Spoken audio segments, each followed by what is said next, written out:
You're not eating, Edwina. I'm not hungry.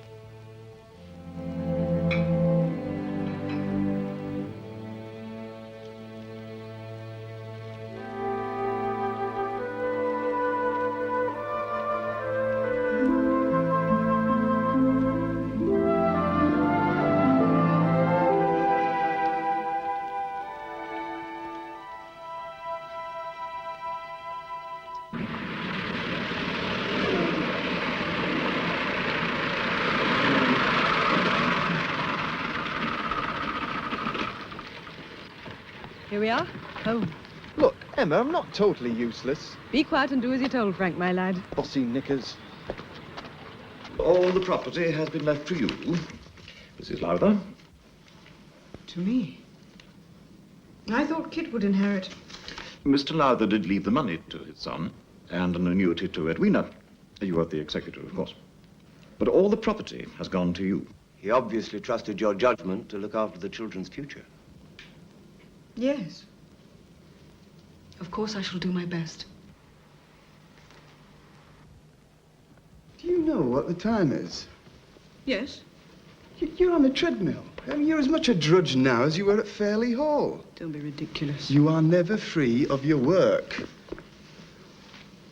Has it occurred to you that I might enjoy it? How are you feeling? Oh, much better. Yeah. I've even done a little work. Frank, the hospital said you weren't... Nothing much. The newspaper telephoned me. They want some information about someone we know, or rather used to know. Edwin Fairley. What do they want to know? Oh, the usual things. He's won the Victoria Cross for bravery above and beyond the call of duty. You used to work at the house. Is there anything interesting about him that you can remember? Nothing at all. It was a difficult birth. She is very weak.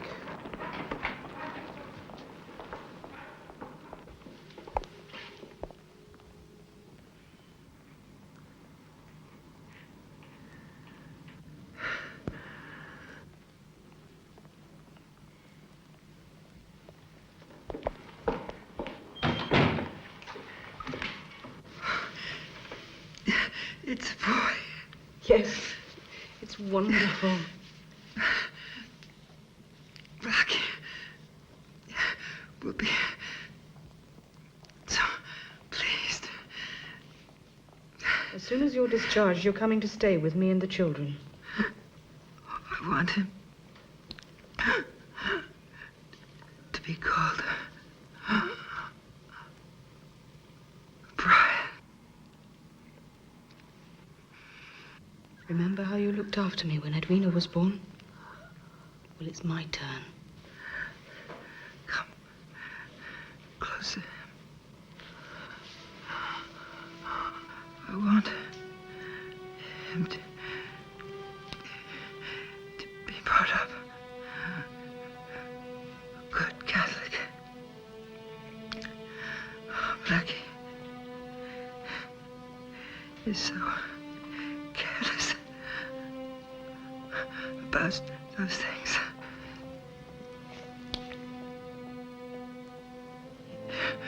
You will take care of Brian, won't you? You're going to do that?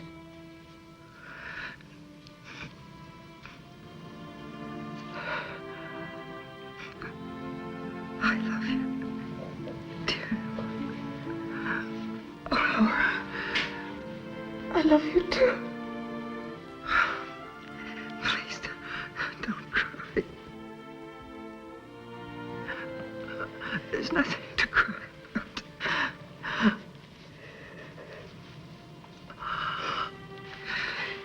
Listen to me, Laura.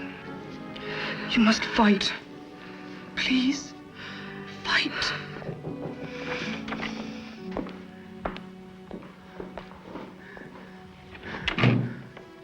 What do you want? She's asked for extreme unction.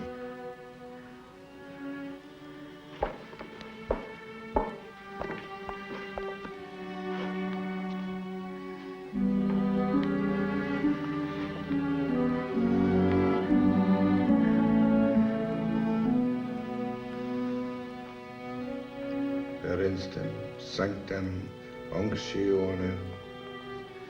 Indulgeat tibi, Dominus, quidquid per visum dediquisti. Peristam sanctam unctionem, et suam iessimam misericordiam. Indulgeat tibi.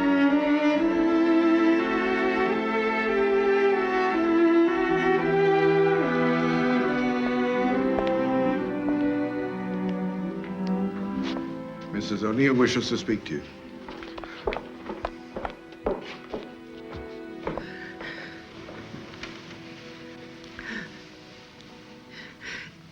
Tell Blackie that I love him.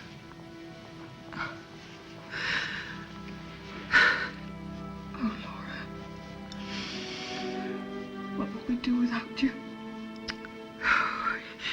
You will manage very well.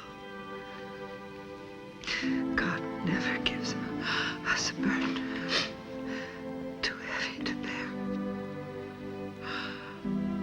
My Christmas presents for Kid and Edwina are wrapped in my bedroom.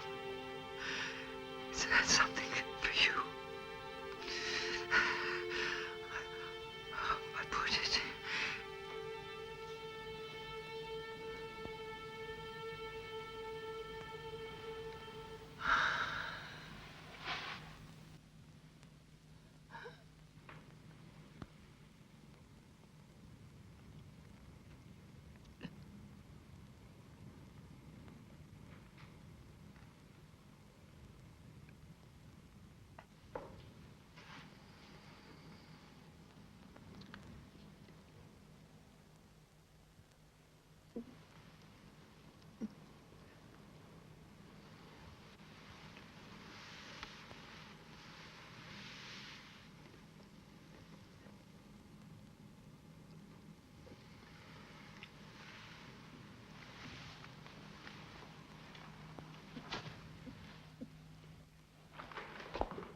God, in his infinite mercy... Don't talk to me about God's mercies. She never sinned. She never hurt anyone. She should be alive. The baby is alive. But Laura is dead.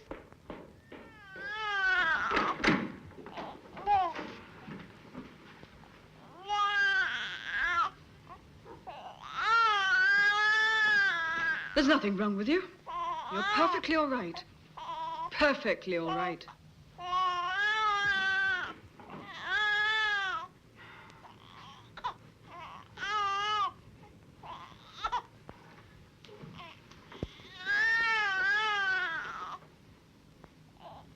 I suppose it wasn't your fault.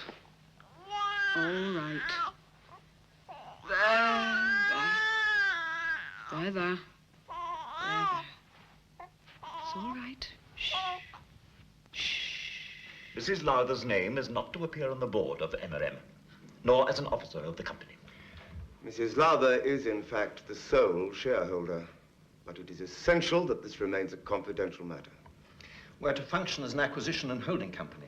There are more than adequate funds. Mrs. Lowther has sold off her late husband's properties for an excellent price. And so, as far as everyone is concerned, you are the company. But why the secrecy, Ainsley? It is Mrs. Lowther's wish. Thank you, that sounds excellent. Oh, incidentally, I hear that Thompson's mill is not going too well. It seems that Gerald Fairley has failed to deliver on several orders. You might let me know of any developments. No, I shall be in London next week. You can reach me at the Ritz.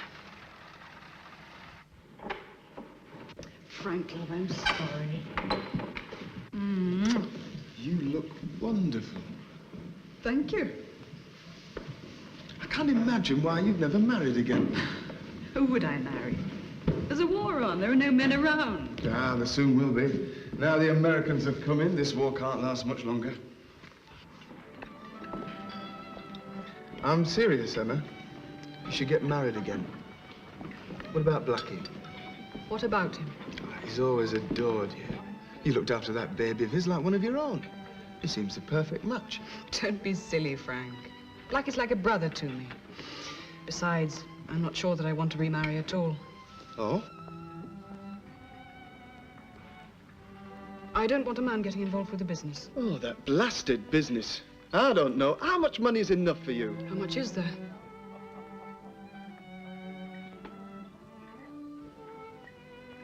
It's not the money. It's more than that. I just think... Do stop worrying, Frank, or I shall get the next train back.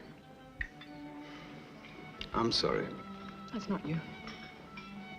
There are 2 men across the room. They keep looking at us. Don't look now. Well, you are the best-looking woman in the room.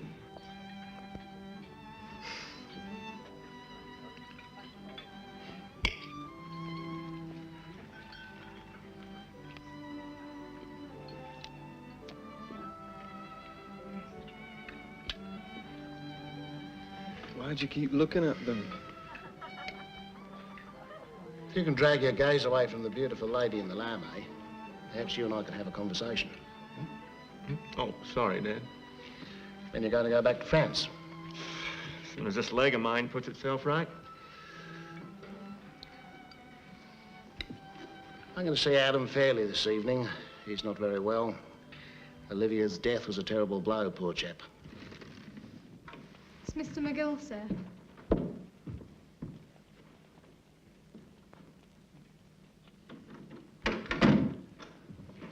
Adam. Bruce. Good of you to come. Paul with you? Offered some damn party. They don't want old codgers like us at that sort of do. I wanted to talk. Problem. This damn stroke. I feel like I'm in chains. Can you follow me? Perfectly. Oh, Bruce, I didn't know you were here. I thought you were in Australia. Thought you were in Yorkshire. Yes, well, I am most of the time, but chap's got to have a bit of fun now and then.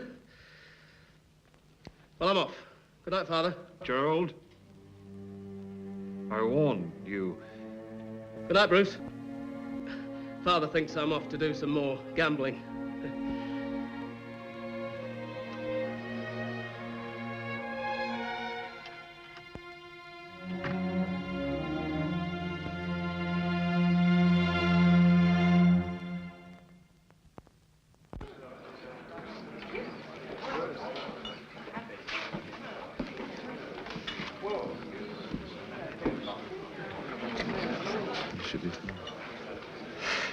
Frank, we have to leave. Emma, Dolly is not just our leading actress. She considers herself the hostess. Heavenly of you to come. This is the genius that I was telling you about. And Emma, at last he's dragged you to London. We must have a long talk. Oh, God. Lulu Ruenda has just captured the field marshal. Introduce yourselves, darlings. Paul McGill. My sister, Mrs. Lowther. Well, I'm certainly glad I decided to drop by Dolly's tonight. Do all Australians have bad manners, Major McGill? Or are you special? I'm sorry, Miss Mostyn, I must go. I don't feel very well. Oh. Something disagreed with me at dinner. Well, a glass of champagne will work wonders. Come along, Mrs. Lowther. Perhaps I can prove to you the colonials are civilized. Over here. I take it you find this rough and masterful technique works with some women. With most women. I am not most women, Major. Oh, no. No, you're not. You're more beautiful than most women. And more strong-minded. Yes, 2, please. Thank you.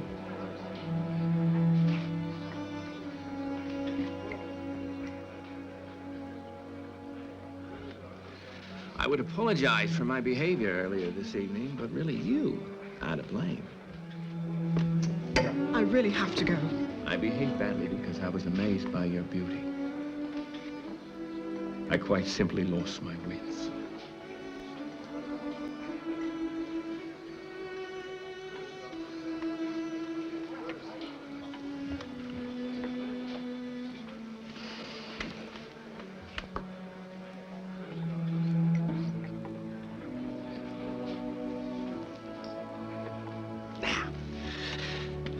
Tell me about the luckiest man in London. Tell me about Mr. Lowther. Where's he? My husband was killed on the Somme 2 years ago. Oh, my God. I'm sorry.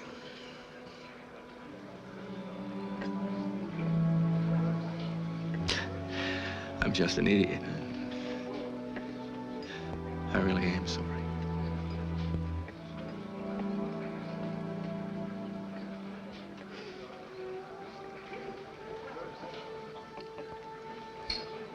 Will you have lunch with me tomorrow? Feeling better? And how is the wounded warrior? Shall I be seeing you tomorrow at your father's luncheon party? No, I have another appointment with Destiny. Destiny? Don't think I know her. Still, one can't be acquainted with everyone in London. I must circulate.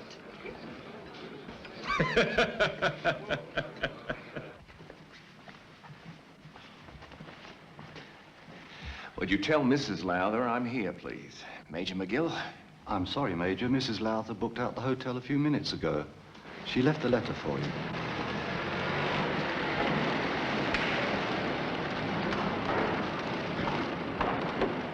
Will you please wait?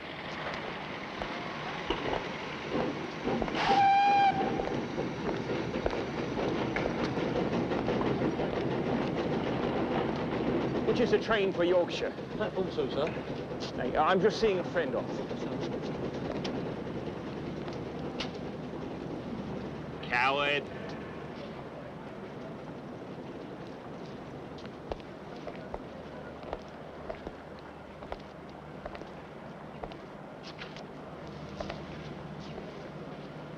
You're running away. Who are you afraid of? Me? Or yourself? I haven't much time left before I have to go back to France. Will you stay in London till I go?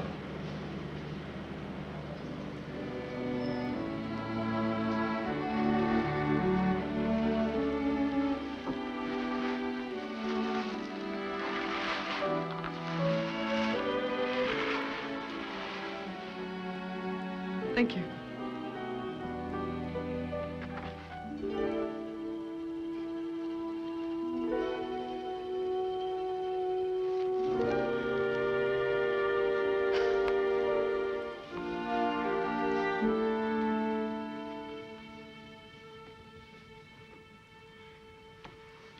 Paul, how did you... Through the door.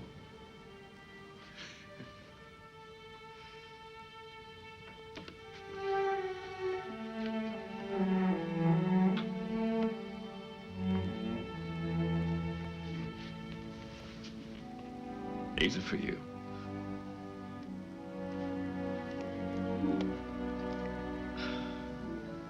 Put them on. They're beautiful. I can't accept them. They're much too valuable. Please, put them on.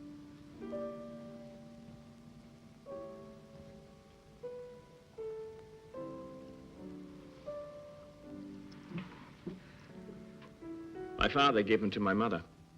He was rather an inarticulate man in some ways. It was his way of saying he loved her.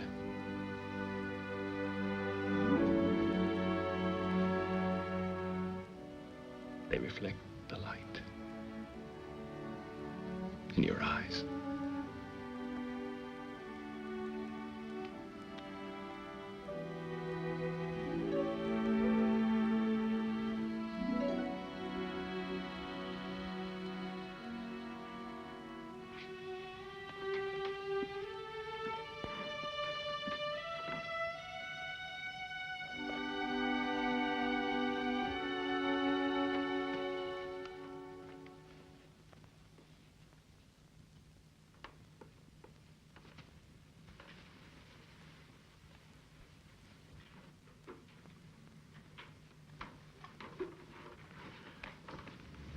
How did you arrange that? It wasn't easy.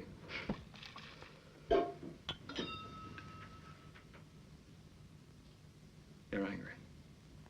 Yes, I don't blame you. I'm not very subtle, am I?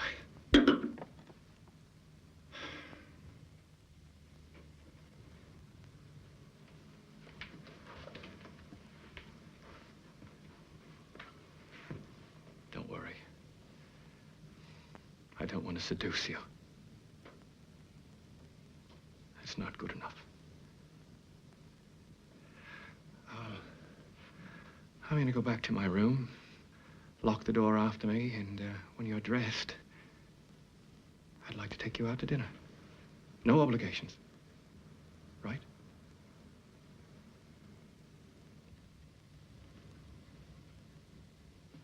Why did you change your mind? It's out of character, isn't it?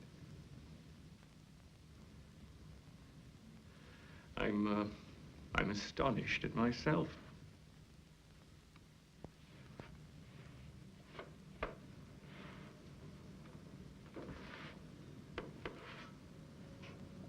I find I love you too much to want to manipulate a situation which doesn't include your feelings. I don't understand. You have to want me and love me as much as I do you. Otherwise, there's no point. Please, get dressed.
Tat, on Elklimore Tat, on Elklimore Tat.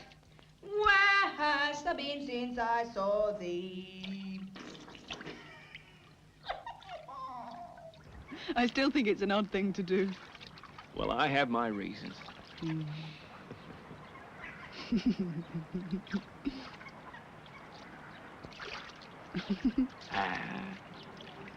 I have two things I want to tell you. Yes? The first is that I have never loved anyone the way I love you. You are my life. You said there were two things. What's the second? I'm married. Why didn't you tell me before? No, it's a silly question, of course, isn't it? I didn't tell you because I was afraid of losing you. If I had told you sooner, you would have run away, wouldn't you? Yes. That's why I brought you here. How could you be so devious, so dishonest? Will you listen to me? I just wanted to hold on to you, that's all. I felt that once you loved me, you would learn to understand. And the circumstances wouldn't stand between us. I love you, Emma. And your wife? It's a meaningless marriage. We haven't lived together for nearly 7 years. Then why don't you? When this bloody war is over, I'll sort it all out. I want to spend the rest of my life with you, if you'll have me. You can take us back to the shore. I won't run away.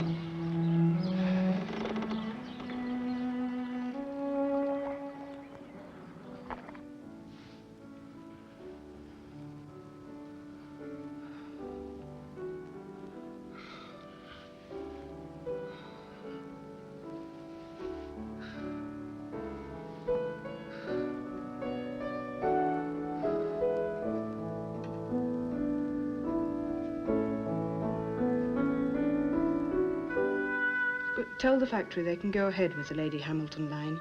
I checked the fabrics before I left. Goodbye, Gladys. Thank you.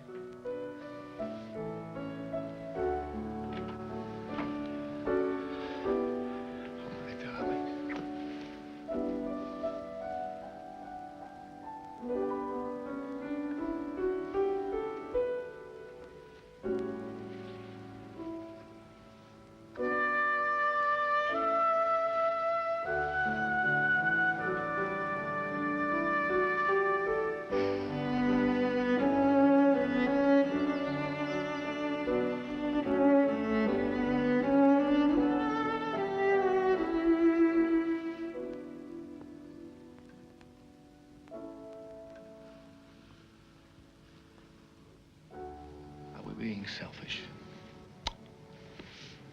Very. I must call the children. Right. Hello? Room 120. Could I have that Yorkshire number, please? I have to go to the bank. Just a few things to attend to. All right. Hurry back. Nothing could keep me away from you for longer than an hour. I'll be back by 4. Hello, Kit. Hello, how are you, darling? Why? Where are you going? Of course. What time will you be back? All right. I'll call again tomorrow. Give Edwina my love. Bye-bye, darling.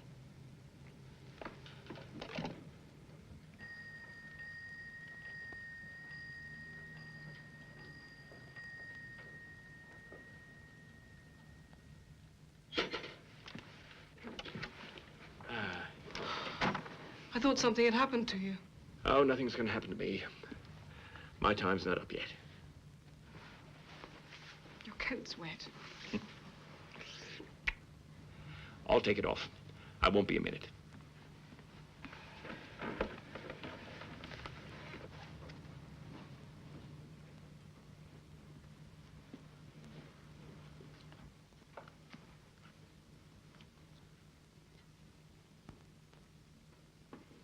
I feel as if I've kept you away from your father and from your friends. What's wrong? You've been to the War Office. Then you went to your father to say goodbye. You're going, aren't you? Very soon. Yes. When? Tomorrow. Oh, my God. Oh, Paul, I can't bear it. Yes, you can. Oh, yes, you can. Yes, you're brave. Yes. I don't want us to talk about me leaving anymore. I want us to think only of now, this night. 'Cause until this mess is over, that's all we've got.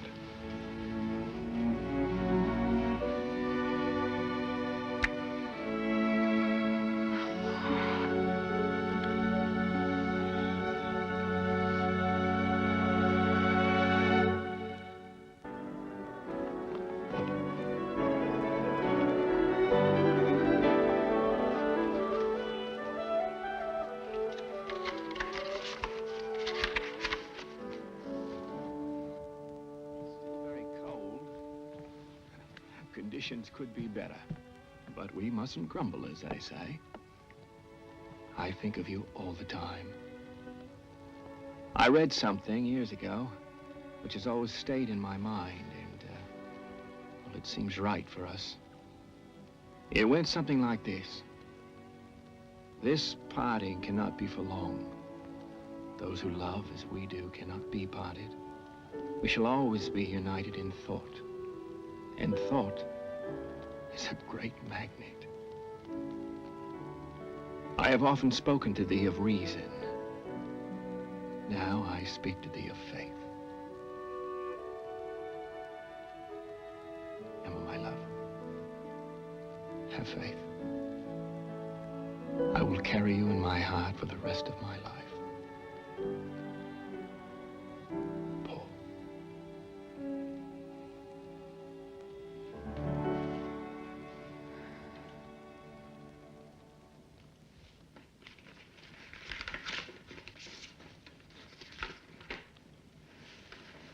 Dear Em, the ship was badly hit and I got some shrapnel in my foot and leg. Not too good, I'm afraid. Come and see me at the Chapel Allerton Naval Hospital. Love, Winston. I must warn you of one thing. Because of the delay, the gangrene has reached the knee. We will have to amputate very high. What does that mean, exactly? Well, it means that he might not be able to wear an artificial limb. My brother will wear an artificial leg. I have to damn well design one myself. He's not going to spend the rest of his life in a chair.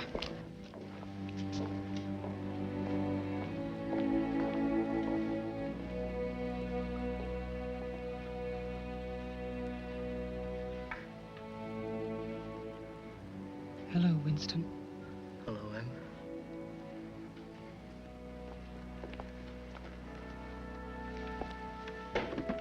Thank you. Have they been telling you I must have an operation? I'm not having it. Listen to me, Winston. If they don't amputate, you'll die. I might as well be dead with only one leg. My life will be finished. No, it won't. I know it seems terrifying now, but... Oh, Win, if you delay any longer... Please, please, I'm here.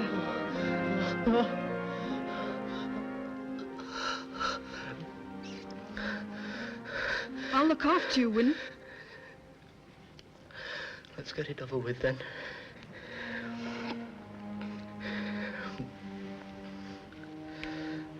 Miss Bossy Nickers.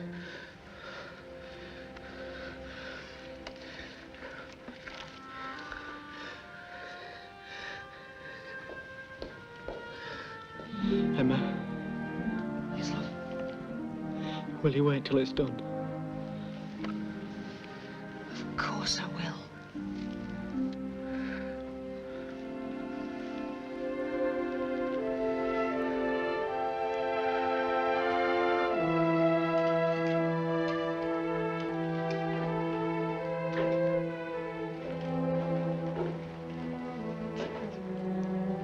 It's all right, you're doing fine. That's very good balance. Come on, Win. You learned to walk when you were a nipper. You can do it again.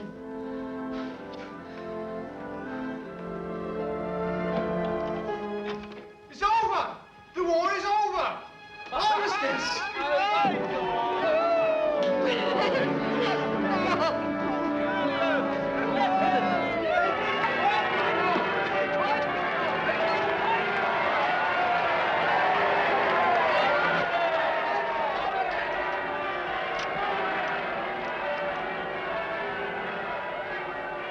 Winston! I walked upstairs. It's all right. You can give me a hug. You won't knock me over.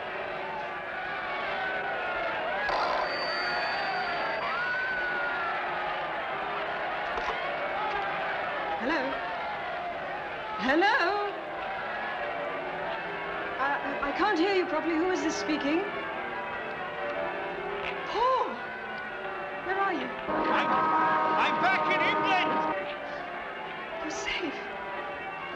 Paul. Emma, are you there? They're sending us back to Australia!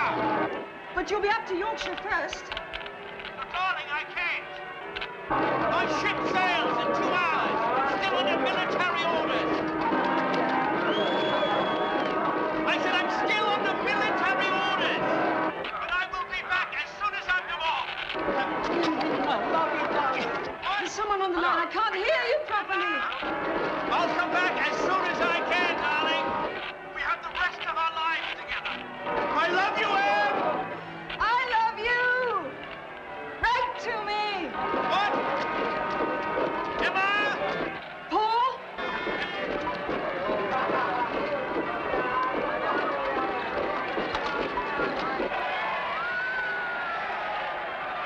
Write to me.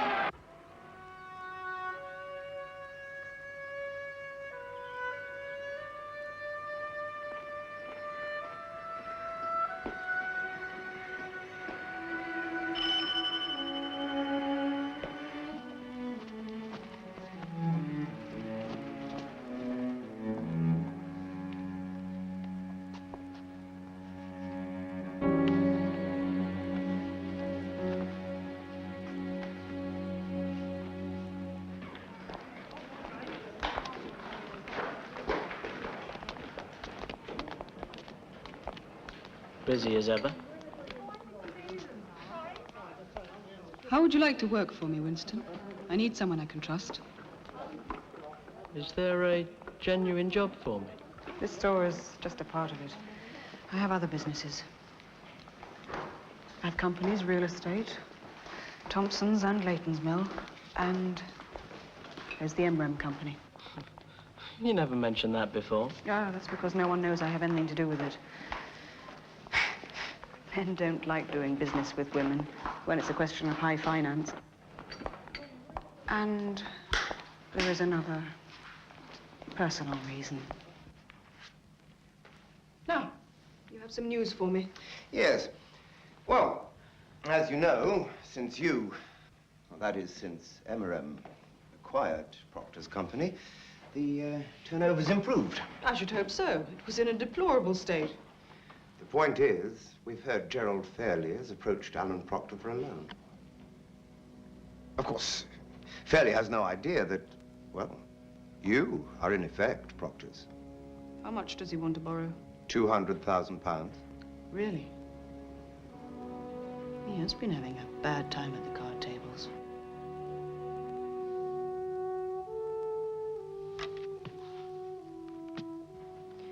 Well, I think Gerald Fairley's friend, Alan Proctor, should lend him the money. On certain terms. Yes? I want a non-contestable note. Repayment within 6 months. And, the collateral? The deeds to the Fairley Mills in Armley and Stanningley. That's rather steep terms. He can take them or leave them. But he can't go back to his bank. He's already borrowed from his father's business associates. Where can he go?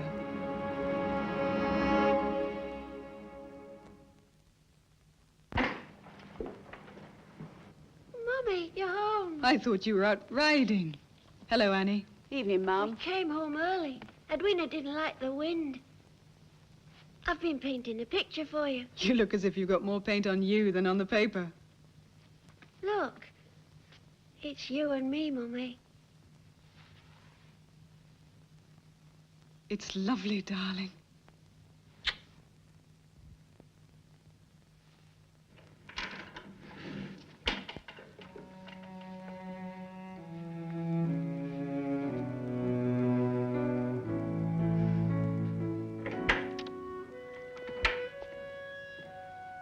You're back at last. I had to work late.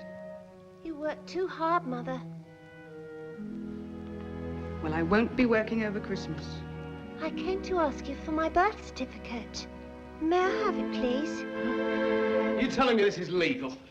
Proctors can take over our mills just like that. You put the noose around your own neck, Gerald. There's nothing I can do to help you. But it's piracy. It's the law. If you can't pay off the note, you hand over the mills. Why on earth did you do it? I needed the money. Well, why didn't you seek legal advice first? No point. I had to have the money. I thought Alan would be reasonable. But he's turned on me. He's stolen my mills. Alan hasn't stolen your mills. You handed them to him on a plate. You could lend me the money, couldn't you, Owen? Are you mad? I haven't got £200,000 plus the interest due. But you're supposed to be the brains of the family. Tell me what to do. You still own the one mill here at Fairley and the brickyard. Stop gambling, cut down on personal expenditure, and build up the one mill you have left. It's not so easy these days. There's a hell of a lot of competition. Your bloody Emma Hart, for one. She's helping to ruin me. Stealing some of my best men for her mill. Your bloody whore's been a nuisance for quite a while, you little bitch. I don't think you'd better say any more. What? Don't you want to hear the truth about your working class little piece? Emma has made a success of her life, despite us. She's a sparky little trollop. Matter of fact, I tried to sample her goods myself once in Armley. But I feel soiled just touching you. You are scum.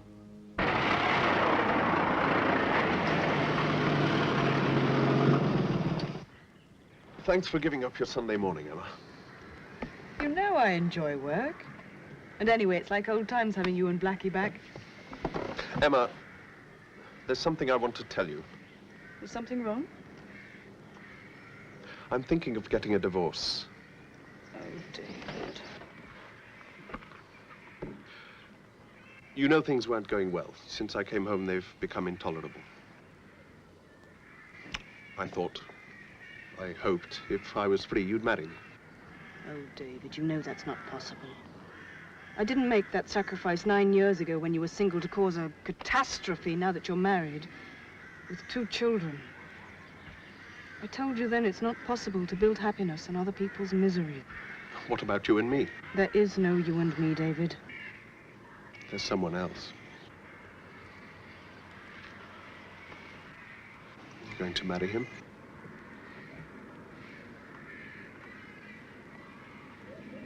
No. He's gone back to his own country. I haven't heard from him for some time. I don't think he'll come back.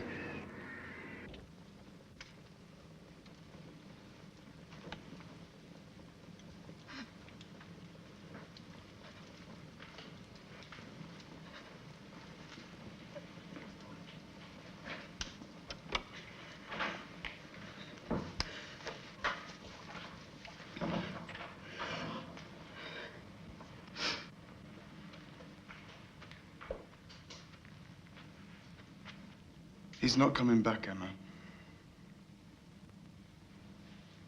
You might as well face the facts. I have. I don't usually interfere in your life, but there are a few things you need to know. You mean that he's married? I didn't realize you knew. I suppose Dolly told you. Only because I asked her, and out of concern for you. It seems a new leading man was in Australia last month. He was to have met Paul McGill at some reception, but Paul wasn't there. He was on holiday with his wife.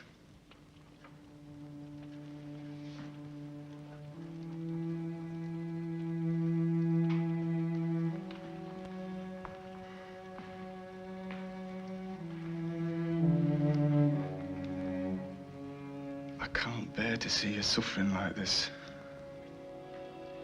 You need a drink. And for once in your life, you'll do as you're told.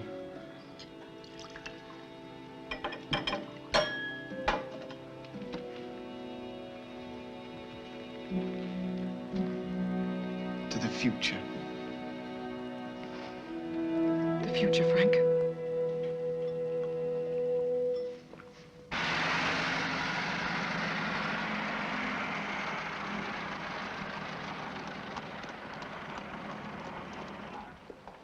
No. Come on. Come on, Blackie. No, not yet. Right. Now. Well, what do you think? Oh, Blackie. It's exactly what you've always dreamed about. Your Georgian mansion. Brian. The little devil. He's supposed to be asleep in his cot. I must see him for a minute.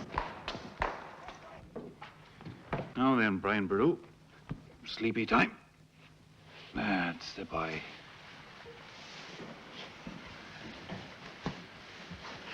Look at him. Look at that dark hair. He's a real O'Neill. Oh, I was hoping he might look more like Laura. Anyway, my sister has great plans for him in Ireland. Take a pair of sparkling eyes, hidden ever and anon in a merciful eclipse. Do not heed their mild surprise, having passed the Rubicon. Take a pair of rosy lips. Take a figure trimly planned, such as admiration whets. I'm particular in this. Take a tender little hand, fringed with dainty fingerets. Press it, in parenthesis. What's happening to Owen? What does she see in him? If I can, I'm a very lucky man, and I'll take them if I can. I still think she's overextending herself. And she tells me she's thinking of building a store in London. How in the world is she going to pay for it all? Will you make a happy man? You can, you can. I'll go and check on Nancy. You can, yes, you can.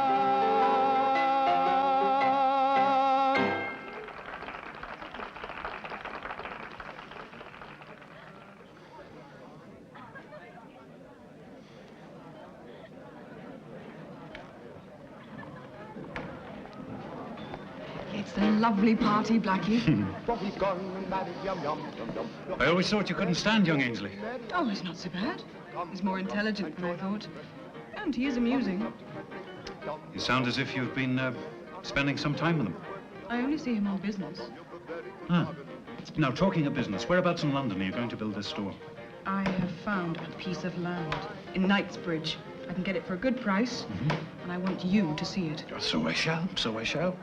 Now, if you go ahead with this deal, I will build you the finest store in the whole world. What's this nonsense, Emma? The marriage is announced. Thank you, Gladys. You can start on. You and Arthur Ainsley. That dandy, that lightweight, didn't even serve his country. I don't like personal discussions. No, on but business, this is... Arthwin, and my life is my own I concern. want to see you do something you'll regret. I know. But I have to make my own decisions. But why him? Arthur is charming. He's nice to the children. He has good taste in wine, and he's useful at dinner parties. So is a butler. Yes. Well, a woman in my position needs a husband just as she needs a butler. I'm lonely, Win. So he's the perfect choice, then. Apart from one thing. You don't say you love him. I'm fond of him. Is that enough? It has to be.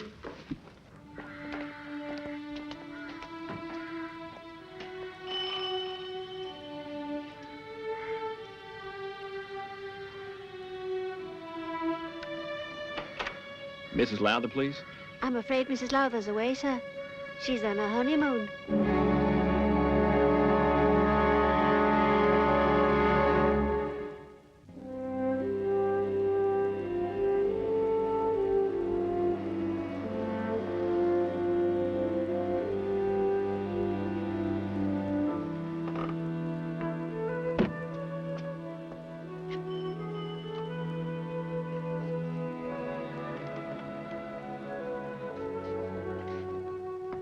Good morning.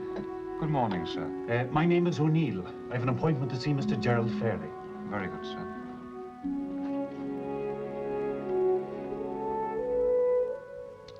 What's it feel like? being back after all these years. I feel as if it's some terrible dream. I shall wake up and find I've overslept and the fires haven't been laid.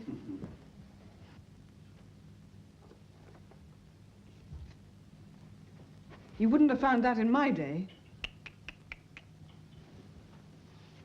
Have you any idea how many times I dusted those panels, beat the carpets, polished the furniture, cleaned that grate? I counted once. I bet even you can't remember. I remember everything, Blackie.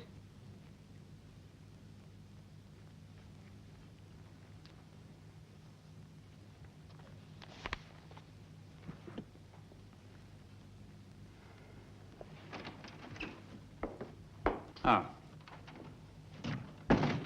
Morning, Mr. O'Neill. Mr. Fairley. Seem to know your face.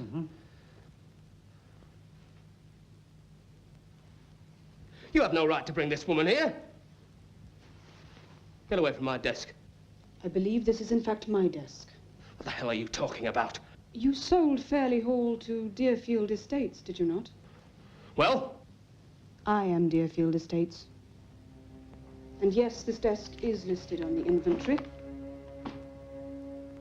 And since you have already cashed the check from Deerfields, this is now my desk. And, of course, my house. I cancel the sale. Certainly, if you can return the money. Please vacate the house by the end of the week.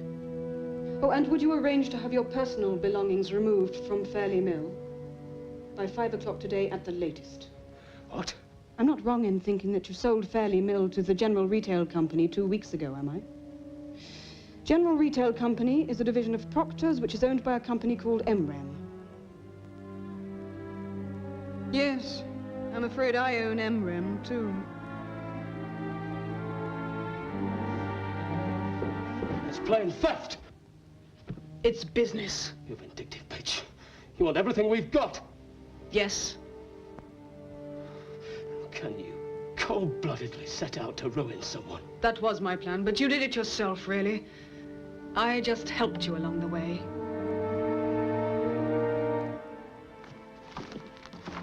I suggest you start moving your things from the mill immediately. Suppose I don't? They'll be dumped in the yard.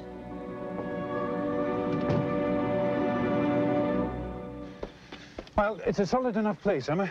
I can put it right quite easily. Tear it down. What? Tear it down. Brick by brick by brick, until there is nothing left. But I thought you wanted to live in it. I want it wiped off the face of the earth. As if it had never existed. And demolish that rose garden. Destroy it all. I don't want one leaf, one bud left growing. And after it is demolished, I shall turn this into a park for the local people. A beautiful park in memory of my mother.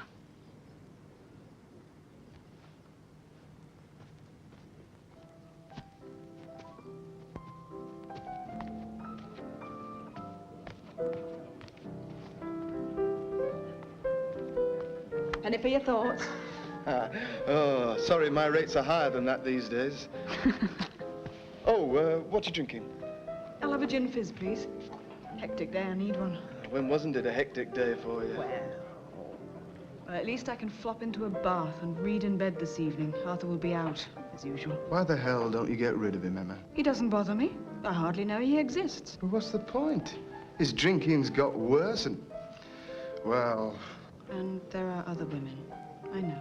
Then why don't you get a divorce? For the children, mostly. Rubbish. That's an excuse. Edwina and Kit are at boarding I meant school. Elizabeth and Robin. They're only 3. They need a father. Well, Arthur's hardly... Arthur is very good with them. It's not like you to put things off. It's not so bad. I can't bear to think of you being so lonely. I don't have time to be lonely. Enough of that. Have you seen the house at Hampstead? Do you like it? Does Charlotte? It's pretty expensive. If it's too much, I'll make up the difference. No, you can't do that. Yes, I can. If it makes you happy. Blackie once said that money is meant to be spent. He said... What's wrong? It's Paul. Paul McGill. Oh, my God, he's coming this way.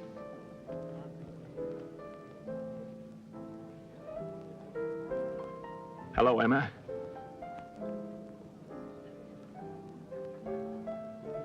Frank? Well, you haven't changed. Except for the short hair. I like it.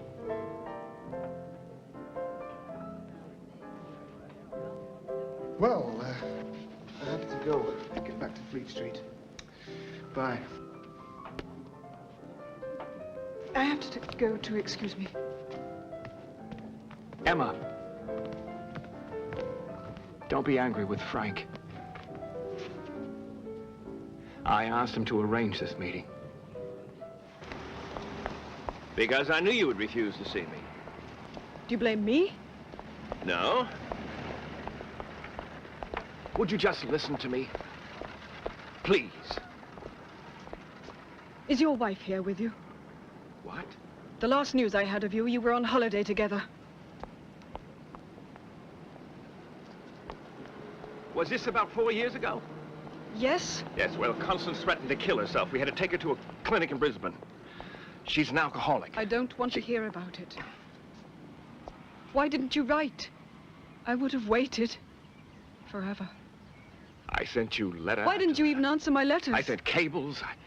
And they all got lost in the post. No. Here.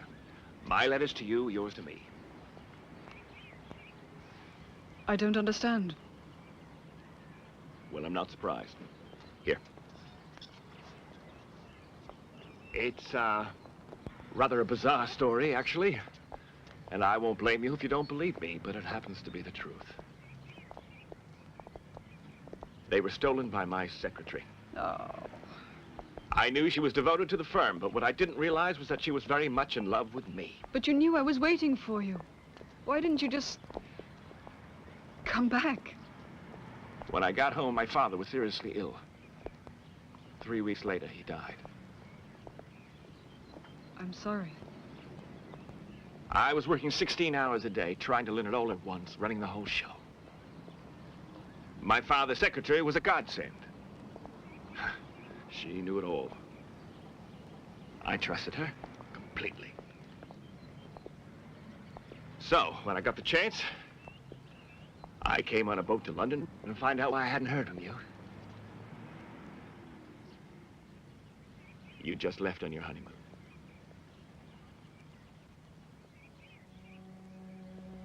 If you were happy now, I wouldn't have told you any of this. But Frank said your marriage isn't working. I thought that Have you thought of getting a divorce? No. Have you? Well, I've tried for years, but Constance is a Catholic and refuses to discuss it. But I haven't given up hope. Have dinner with me? No, I can't. I'm sorry. I asked you once before when you were running away who you were afraid of, me or yourself. I'm not afraid of anyone.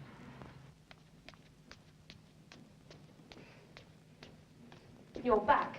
Edwina, has something happened at school? No. I came home to see you. About this.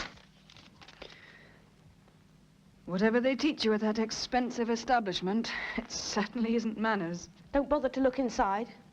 It's my birth certificate. How did you find it? I wrote to Somerset House for a copy. I can see why you've kept it from me all these years. Oh, don't look so shocked, Mother. I'm the one who should be shocked. I'm the one who's illegitimate.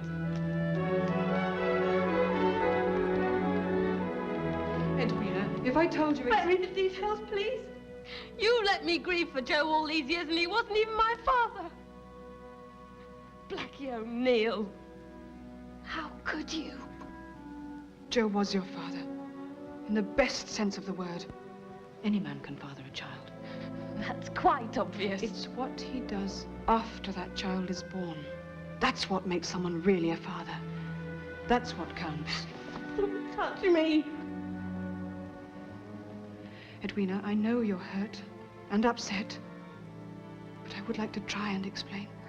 I'm not interested in your explanations. I'm going to stay with Aunt Frida for the holiday. Next term, I want to go to finishing school in Switzerland. I take it you'll pay the fees? I have never denied you anything. Edwina, we have to talk. I've said all I want to say. I don't want to see you again.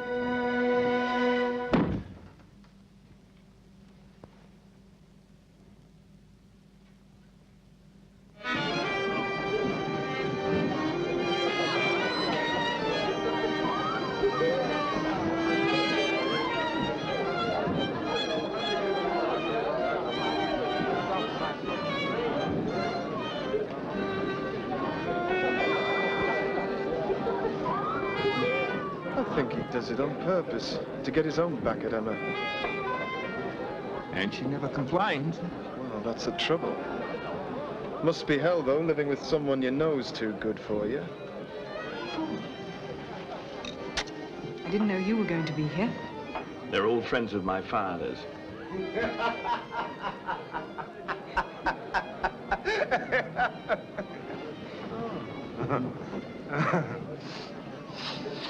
Right, my boy.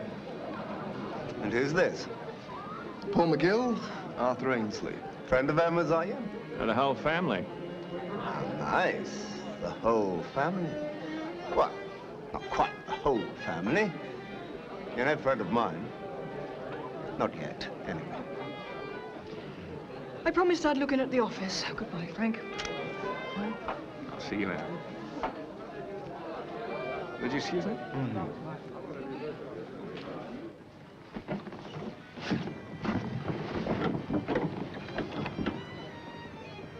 We have to really talk. We'll go to my home.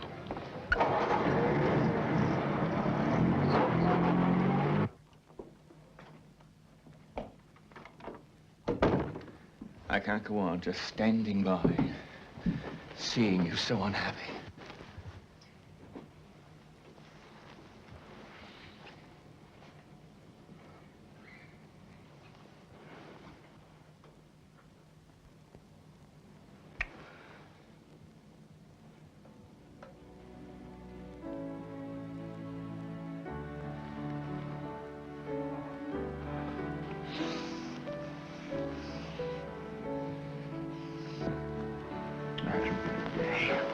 I haven't thought about you.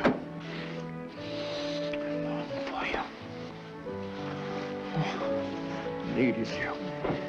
Wanted you, my love.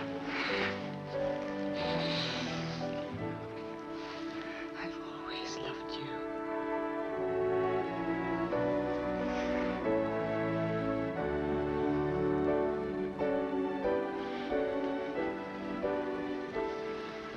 I'm not going to leave you ever again.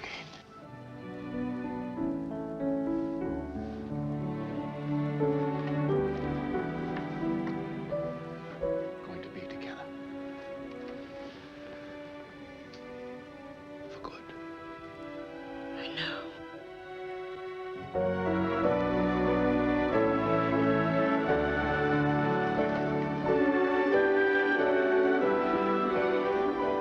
I'm going to make up for all those lost years.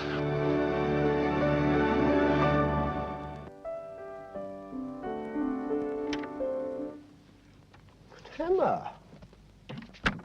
What a surprise. You're not in New York. You're not in Paris. I want to talk to you, Arthur. From London. It's important. Ah, well, if it's important, it must be business. I'm going to have a baby.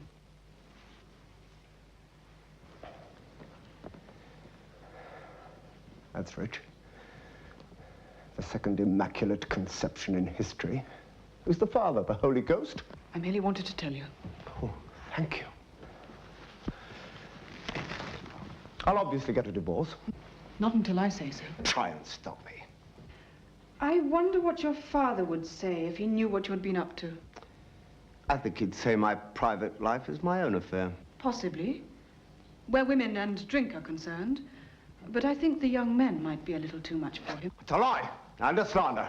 In any case, I don't give a damn what my father thinks. Not even if he cuts you out of his will? You're bluffing.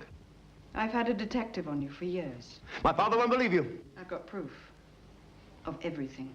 This is blackmail.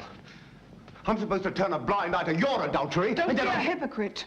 It's what I've had to do ever since we were married.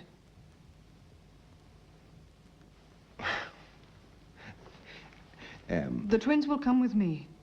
You can keep the house. I'll be in touch after the baby's born.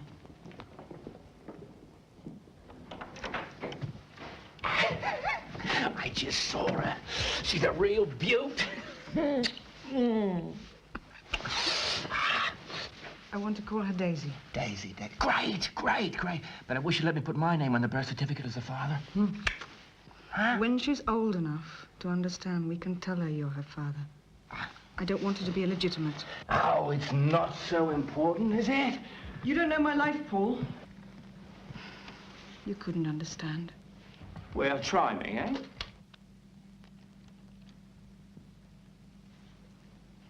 When I was 15, I was at the same dinner party as your father at Fairley Hall. You never told me. Oh, he didn't know. I was invisible. He was the guest of honor. I was a kitchen maid.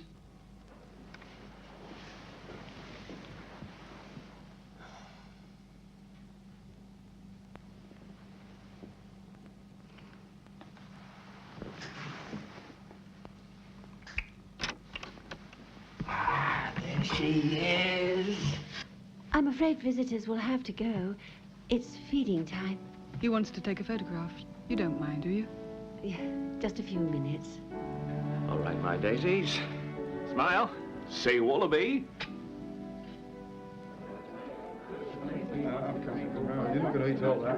Daisy, my love, time to blow the candles out. Don't forget to wish. It's a great party. Good. Now she'll get her wish.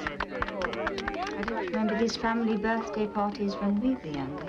No, don't be ungrateful, Lizzie. Mother always tries to be home at Christmas. Cut the cake.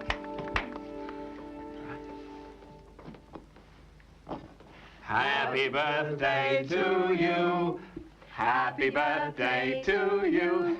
Happy birthday, dear Daisy. Happy birthday to you. And don't forget next Monday. Good night. Right, lovely. Nice to see you. Stop all this kissing in your home, eh? It's late. Good night. Good night. Drive carefully. You look beautiful. Good night, Mum. Good night, Paul. Good night. Happy birthday. Go on, off you go.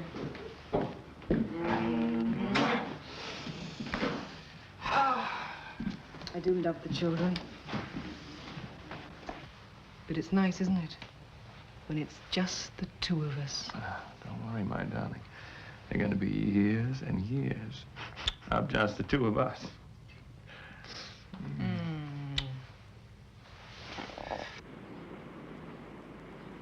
I don't care what their excuses are. If suppliers can't meet orders, they can't blame us for going elsewhere. Follow it up and let me have a report on Monday.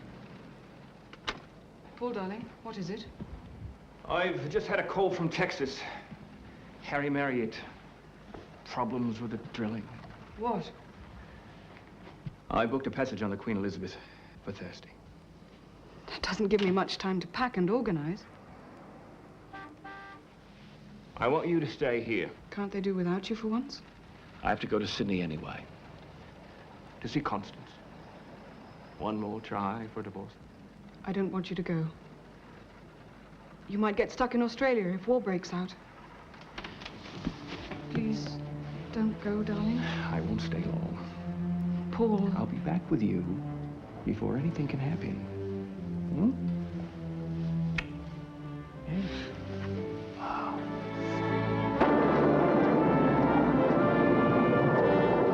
I'm your lawful wedded wife. I have been tied to you for 30 years. Isn't that enough? I have been tied to you for 30 years. I'm a Catholic. The church does not allow it. No divorce. No. The church does not allow it. Not allow it.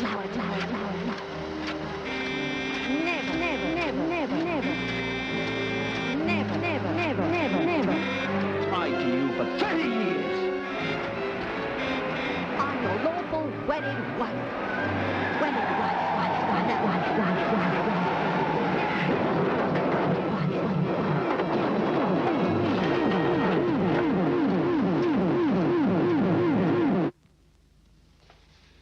Well, the surgeon says I'm lucky to be alive. Well, let's give thanks for modern medicine. Yes. Did you bring the papers? I got them all here. Good. Let's get down to it then. Right up. You, need to sign all 3 copies. Right. I'll date them. We'll need witnesses for the next stage. Paul, I think you should tell Emma the full facts. Send for her. No. The war news is getting worse every day, and I don't want her traveling halfway across the world at such a dangerous time. Paul. It's not fair to her. You're underestimating Emma. She would want the truth, mate. Well, as to that, there's something I haven't told you, Mill. The doctors don't know how long they can keep my kidneys going. Apparently, that's what usually kills paraplegics. Kidney failure. The prognosis is bad. What are you saying? 9 months.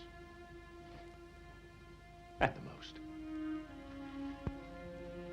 You want to stay to dinner? Well, I was thinking of inviting myself. There's a great claret my father put down. I'll have some. No point in saving it.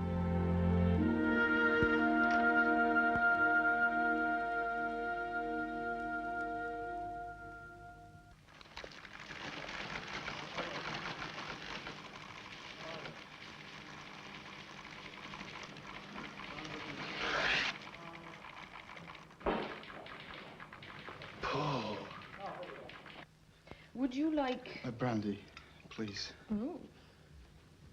What's the latest news? Oh, we're pretty sure the Nazis are going to move into Poland. That means the men will get called up. Oh, my God, the boys. Robin and Kit will have to go. Perhaps there's something on the late news. Turn it on, would you, Winston? There won't be anything new on. Look, Emma. There's something I have to tell you. Tomorrow. Winston, please. Mr. Paul McGill, Australia's leading industrialist, was found shot dead on Sunday night at his home in Sydney.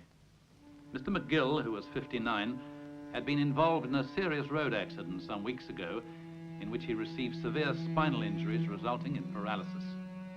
Mr. McGill, who had spent much of his time in London during the past 16 years, was a popular figure in the city of London, where his business interest reigned through mining. I heard about it just before I left the office. I wanted to tell you before you learned about it from somewhere else. Why didn't he tell me? I should have been with him. Why didn't he tell me? So you didn't have the pain of seeing him like that. Pain? I loved him.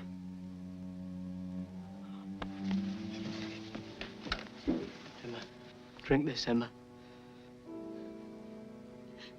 He was my life. I loved him. There's nothing left now. except empty years.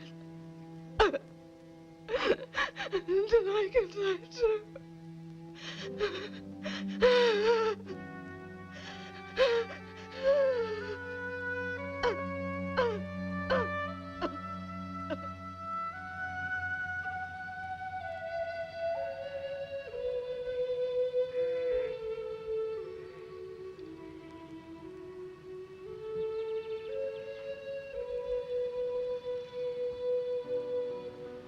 My dearest Emma, you are my life. But it seems there is no future for us now. So I have decided that this is the best thing to do. At least I'm taking charge of my own fate. Waiting for the end would be a pretty miserable business for both of us. And I want to save you that. Oh, we have been lucky, Emma. We have had so many good years together, shared so much. And the happy memories are alive in me, as I know they are in you, and will be as long as you live. Thank you for giving me the best years of my life. And, take good care of our Daisy. Your face is before me. Not just a picture on my desk, but your image in my heart. And try, my darling, to forgive me. Forgive me. Forgive me.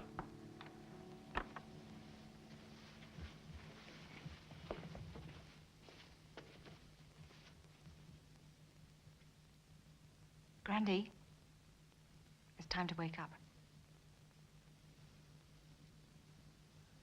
Huh. Oh. I was just dreaming. Sit down, Paula. I want to talk to you. Yes? About Jim Fairley. Well, there's nothing to talk about. Oh, there might be. I wanted to ask you how you and Jim met. Well, what does it matter? It's all over. I'd like to know. On a plane coming back from Paris. Mm-hmm. Jim hates flying. His parents were killed in a plane crash. Yes, yes, I know. I cheered him up a bit. He invited me out to dinner. And that's when I found out he was a Fairley. And working for your newspaper. So it was just a chance meeting. Jim called it destiny.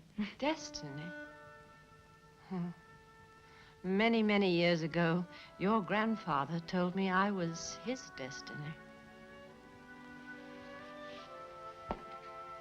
It was ridiculous and wicked for a woman of my years to let bitterness get in the way of your happiness. Oh, Grandy, I always thought, it's my life. I make the decisions. I thought I could control things. It's time I gave a Fairley the benefit of the doubt. And maybe I ought to stop playing God, too. Oh, Grandy. Now, you telephone young Fairley and invite him to dinner tonight, but don't say a word to anyone. The family will collapse when they see a Fairley walk in. Oh, they'll have other things to think about. Are you sure about this? Very sure.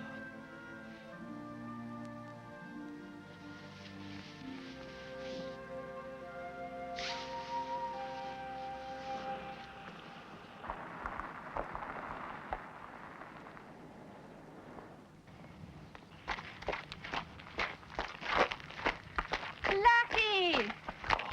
Emma, darling, how are you? Let me have a look at you. God, you've put on weight, girl. Is that all you can say after not seeing me for a year?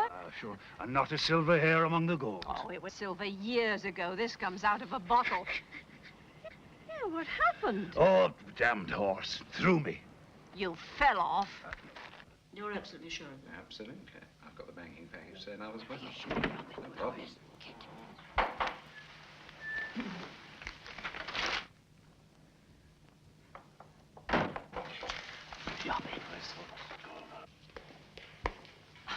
Mother, what is going on? I just walked into the drawing room and Uncle Kit and Uncle Robin behaved as if I was carrying the Black Death. Don't ask me. Nobody tells me anything. Look, she's past it. It'll be easy. I've got people standing by ready to join us in a takeover. It might be difficult to prove she's actually senile. She'll step down to avoid a scandal. She'd hasten well to know her family doesn't love her. Oh, come in, Blackie. Am I disturbing you? Yes. Thank God. I need a break. Well, you're quite the matriarch, girl. With your brood around you. Or the queen bee. And you know what happens to her when she's outlived her strength. And what sort of talk is this, Emma? Hmm? There's nothing wrong, is there? No. Nothing I can't take care of.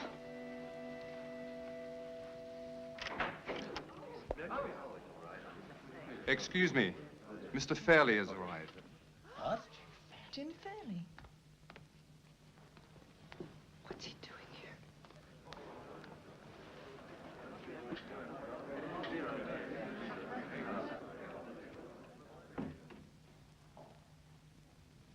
Jim?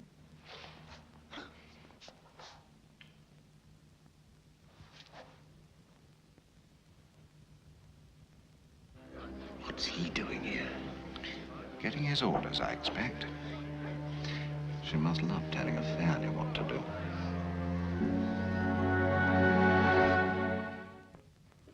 You know, Paula could never have been happy if it meant hurting you. I have something for you, Jim.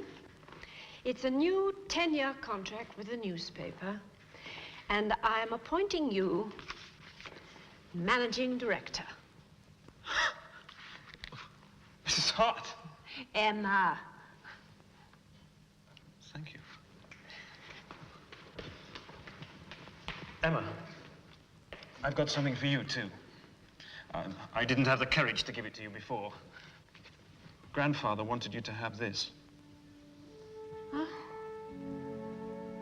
Edwin and Emma. When did he give you this? Just before he died. So, he kept it all these years. He told me the whole story. About the two of you. And I suppose you knew about Adam and your mother. I think I guessed. She ran away when she discovered she was pregnant. When Adam found her, she'd lost the baby and was very ill. But then she came back and married your father. And never spoke to Adam again. So much bitterness. Well, that's in the past. Now take my arm, young man, and escort me down to dinner.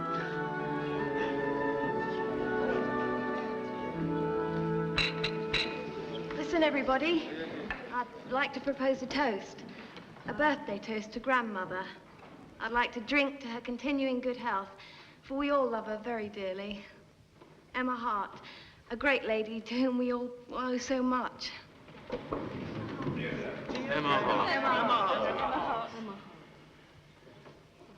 Thank you, Emily. Thank you all. Now, this is my birthday party, and I'm reversing the usual procedure. I'd like to give some birthday presents. I, Emma Hart Lowther Ainsley, of Penistone Royal, Yorkshire, being of sound mind and body, hereby declare this to be my last will and testament, revoking all wills and codicils heretofore made by me. Isn't this a bit morbid, Mother? I don't think so. No. Now, this is a rather unwieldy document, so why don't I just tell you what I have decided? Grandchildren first. Anthony, Amanda, Francesca. I have set up a trust fund of £2 million for each of you. And I'm giving you all my houses except this one, most of my jewelry and the art collection, apart from the Van Gogh, which hangs in my office. That is for you, Blackie. What? Well, you always loved it.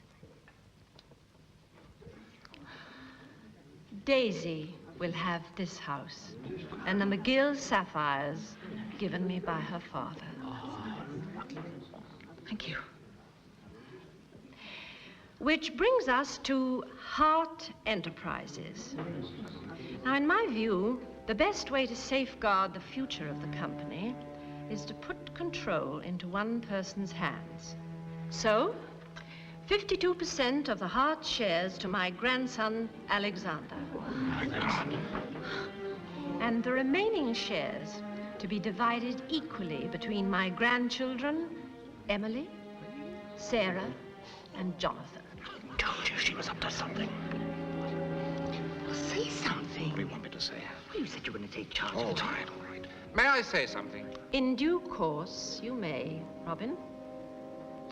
Now I come to the Hart department store chain. I built that chain from nothing with the toil of these hands.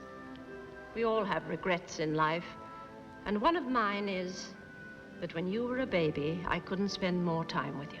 I thought I was doing the right thing. Well, a lifetime's work has gone into making Hart's one of the biggest chains in the world, and I want it to remain that way. I give and bequeath all my shares in Hart's stores to my granddaughter, Paula. I told you it wouldn't work. Don't be bloody stupid. I'm not standing for this. But I don't understand. Thank you, Grandy. And I promise you that Hart's will be safe with me. I know. Now, why don't all of you I have mentioned, and you, Jim, go into the drawing room and start opening the champagne. The rest of us will be along in a minute. Lovely. I don't know.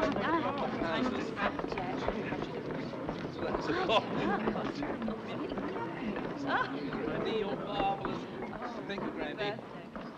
I am not going to take this. You've been monstrously unfair. Cold-bloodedly cut us four out of the will. Deprived us of what is rightfully ours. I'm not surprised, mind you. Daisy was always your favorite. And you were always my favorite son, Robin. That's what makes it all the sadder. We're your legal heirs. I intend to contest this will, and the others will back me. I shall prove that you were incompetent when you drew it up. Shut up and sit down, Robin.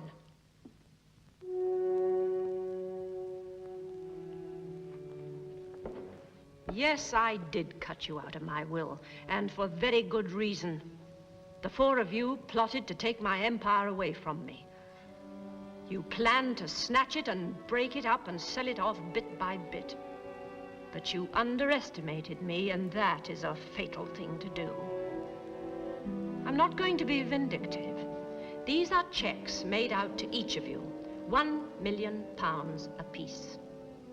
Oh, these are not gifts, by the way. I'm buying you. If you accept your checks, you will sign a legal agreement not to challenge my will. You're a lawyer, Robin. You know that means you cannot ever contest my will.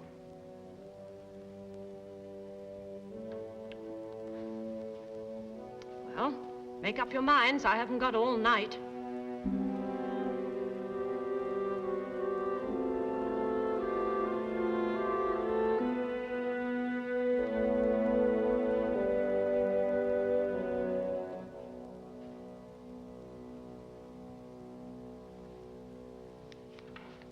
Where's the pen?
I think you've been very wise. Now, why don't you go and join the party? I'll be along presently. I certainly don't intend to join in any celebration. Oh, why not? It's not every day you come into £1 million. Don't be a hypocrite, Robin. Go and have some champagne.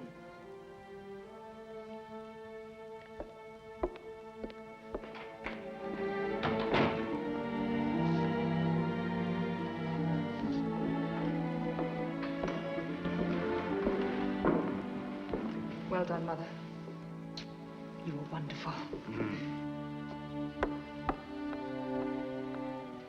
Quite a performance, Emma. Quite a performance. I wish it hadn't been necessary. Perhaps it was my fault. Perhaps I made them what they are. Ah, we're each the authors of our own lives, my dear. They've made themselves what they are. Oh, Blackie, I'm so tired. Well, you've outlived them all. Frank and Winston. Adam Fairley and Gerald. Even Edwin. Poor Edwin. And now Paula will become a Fairley. Strange, isn't it? If I live long enough, I may have Fairley great-grandchildren to bounce on my lap. I'm beginning to think you're a sentimental old woman after all in my heart. Oh, don't you believe it. Remember what you called me once? I'm a hard-headed Yorkshire lass. Oh, you know. Well, maybe so. Maybe so.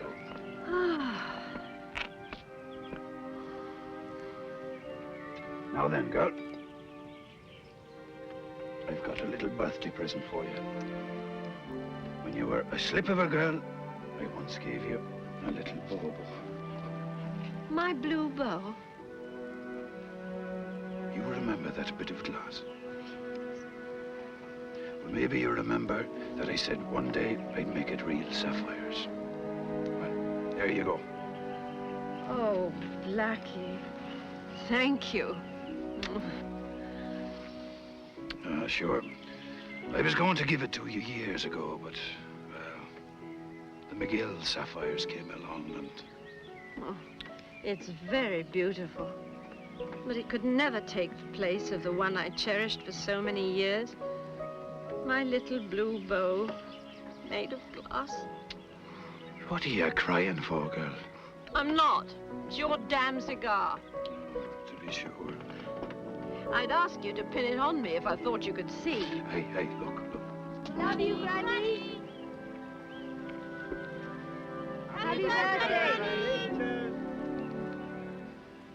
Here's to those we've loved and kept. Those we've loved and lost. And here's to the next generation. And may they find the secret of life. Which is? To endure.